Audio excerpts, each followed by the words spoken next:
GoldenEye 007 is a game that defied the odds and rose to legendary status in the world of gaming. But this greatness came at a cost, as behind all the explosive action and pixelated espionage was a development journey utterly riddled with major hurdles. Let's dive in and discuss how the game's groundbreaking features and a last-minute addition catapulted GoldenEye from an unremarkable licensed game to an N64 classic. Here we go. It's November 1994, and Nintendo had just entered into discussions with a British video game development studio called Rare regarding the prospect of developing a game that was based on the upcoming James Bond film GoldenEye. This was something that director Martin Hollis couldn't pass up, so he informed Tim Stamper, Rare's managing director, that he was very much interested in taking on the project. Given how popular Rare's 1994 game Donkey Kong Country had proven to be, the idea was to develop GoldenEye 007 as a 2D platformer for the SNES. But it seemed that this wasn't very exciting to Hollis, so he suggested designing a more ambitious 3D shooter for the upcoming Nintendo 64 console. For this reason, he set about putting together a fairly extensive 10-page document outlining various design ideas along with gadgets, characters, weapons, and how the game's AI would react to players. So Rare would be working on a game type they were almost completely unfamiliar with for a console that hadn't come out yet, for a movie that was still in production. To say there were just a few risks associated with GoldenEye's development would be an understatement, and early on, it was largely understood that the potential for the game to fail outright unless every last detail was expertly addressed was very high indeed. The games that would serve as an influence for GoldenEye included Sega's Virtua Cop, id Software's Doom, and the N64 launch game Super Mario 64. But there's another key detail about GoldenEye's development that I haven't mentioned yet. Believe it or not, this challenging high-stakes production was the first project for 8 of the 9 team members. Seriously, how did this thing even make it out the gates? In many ways, the team's greatest weapon was their naivety and sheer passion, which is ultimately what drove development forward. No idea was out of the question, and if something seemed intriguing, even if it was difficult, work would begin on including it in the game. In truth, even though Rare's team lacked experience, they had plenty of talent and drive, so this was more than enough to compensate. The real appeal of GoldenEye was that players would take on the role of the debonair MI6 agent James Bond. So instead of simply being a nameless protagonist with a floating gun, gamers would be able to get a sense of the dangerous life of a secret agent. To further drive this home, Bond's hand and watch were shown in frame, and at the start of a level, the camera would fly into the back of his head and bam! You are the one and only James Bond. While GoldenEye drew on several games, there was a need to differentiate it from what came before. For starters, it was decided that enemies would react differently depending on where you shot them. For example, hitting a guard in the arm might cause him to momentarily stop shooting or drop his weapon, while a headshot would result in an immediate kill. Each body part was assigned a fraction, and once the total damage exceeded or equaled 1, the enemy would die. In other words, an arm may be 1/4, a leg another 1/4, and a chest shot 1/2, resulting in a total of 1 and thus a confirmed kill. While the system may be fairly primitive by today's standards, it was truly groundbreaking at the time and made GoldenEye's gunplay that much more immersive and entertaining. In addition, firing a gun would alert enemies within a certain radius, and if you fired again soon after, more enemies across a wider radius would be alerted. So if a player simply shot and killed one enemy, then remained silent and out of sight for a while, any enemies around them would go back to their usual routine and abandon any further investigation. So by making a noise or being more brazen, you would be forced to deal with more enemies in open combat. In this way, Rare had accidentally invented a stealth system that was surprisingly good and added to GoldenEye's gameplay. In fact, it was entirely necessary to use a stealthier approach to complete some of the more challenging missions in the game, so Rare really capitalized on this relatively simple but highly effective approach. The team drew on James Bond films for the purposes of level designs and tried to remain as true to form as possible, but if they felt it necessary, they would add doors and rooms to make the level more interesting to play. So while many of the levels are based on material from the popular movies, many have some measure of embellishment. The great thing about GoldenEye's development is that it wasn't restrictive, so the devs felt free to try new things and add in features they thought would make the game more enjoyable. There wasn't much that was certain, and one factor that was yet to be determined was the N64's specs.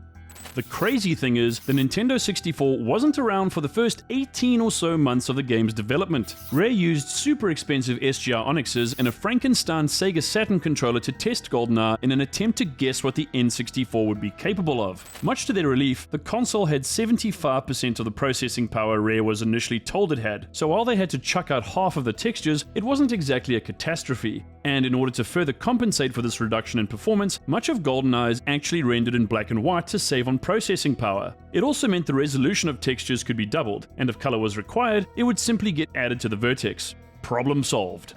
At this point, the latest Bond movie was nearing completion, and throughout its production, the team had visited the film set at Leavesden Studios 6 times. The devs were pretty much free to go wherever they wanted to and acquire any materials or references they needed for the game. So because textures were of great importance in fashioning GoldenEye's aesthetic, walls and backdrops were often photographed. But every visit reminded Rare that time was of the essence, and although releasing the game at the same time as the movie wasn't really considered viable, it didn't really make sense for it to come out a year or two later. As a result, work would need to be stepped up to ensure the game released in a timely fashion.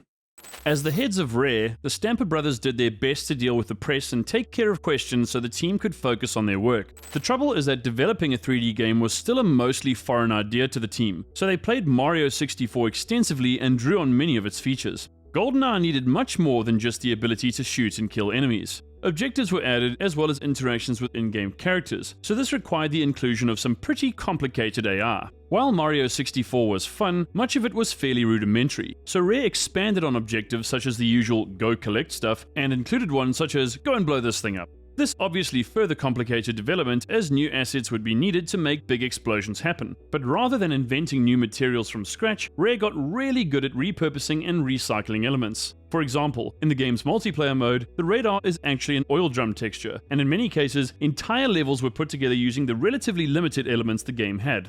The team also decided to include the room from Moonraker, but because making it round would be too time-consuming, they went with a square version and had the chairs fold down, much like in the film, using door code. Interestingly, one chair would never fold down correctly, and as fixing this would take a lot of coding, it was simply left as an in-game bug. The shuttle was made from repurposed satellite textures, and in order to make it launch, grenade explosions were used. In essence, the whole level is just a giant hack, but it all looked pretty decent in the end. One of the reasons GoldenEye is so good is all the attention to detail. Bullet holes in glass, hats blowing off the tops of heads, and frightened scientists knocking their knees together all make for a more immersive experience. Much of this was achieved through motion capture during one long shoot, and instead of hiring a professional actor, Duncan Botwood, one of the team, was effectively used and abused to get all the necessary material. The poor guy even got a little injured from being pushed and falling over repeatedly. Now that's dedication. And get this, along with the faces of Pierce Brosnan, Robbie Coltrane and much of the film's cast, just about every team member from Rare had their face captured and included in the game. At the start of every level, 5 faces are selected from the gallery of available visages and placed on the heads of your enemies at random. So really, when you fought enemies in GoldenEye, you were taking on the various staff members at Rare. Interestingly, the Stamper brothers didn't want to be included for whatever reason, but just about everyone else is there in some form or another.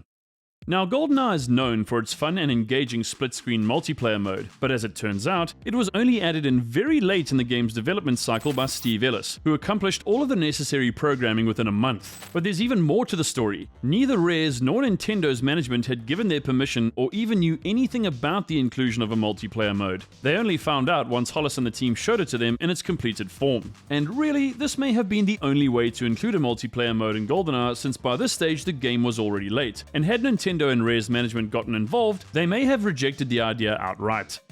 Also, GoldenEye was much gorier in the beginning, but what with Nintendo being about family-friendly stuff, this was something of a problem. In fact, leading up to the end of GoldenEye's development, Shigeru Miyamoto, the creator of Mario, sent Rare a fax with some suggestions for GoldenEye. One of these recommendations was to reduce the amount of close-up killing, which Miyamoto found quite horrible. Nothing was done to address this though. The second was that the game was too tragic, so Miyamoto suggested being able to visit all your enemies in the hospital at the end of the game. Aww. Anyway, instead, a credit sequence was added at the end of the game, introducing all of these still-breathing characters so that players would understand that all the killing was simulated and that they hadn't actually murdered anyone, which I think was a nice consolation. So while GoldenEye was completed behind schedule, after the game released on August 25th, 1997, it went on to sell 8 million copies worldwide, making it the best-selling N64 game in the USA. The team at Rare were elated and amazed that it turned out to be as popular as it was. GoldenEye is by no means the best first-person shooter ever, but because it encouraged players to be more strategic and employ stealth to complete objectives, its gameplay was truly unique and highly innovative. In addition, prior to GoldenEye, FPS games were basically a PC-only thing, so thanks to the amazing engineering and work Rare put into the game, it proved that FPS games could not only work on consoles, but they could be extremely fun and memorable too. For this reason, GoldenEye 007 was and always will be a masterclass in truly innovative game design. So there you have it. That's the crazy story behind GoldenEye 007 for the N64. Did you ever play GoldenEye? If so, what do you think of it? And what are your thoughts on the game's development path? Let us know in the comments. Make sure you hit that like button and subscribe to the channel for daily gaming, VR and tech content. From me and the crew, thanks for watching, and I'll see you in the next video. Later!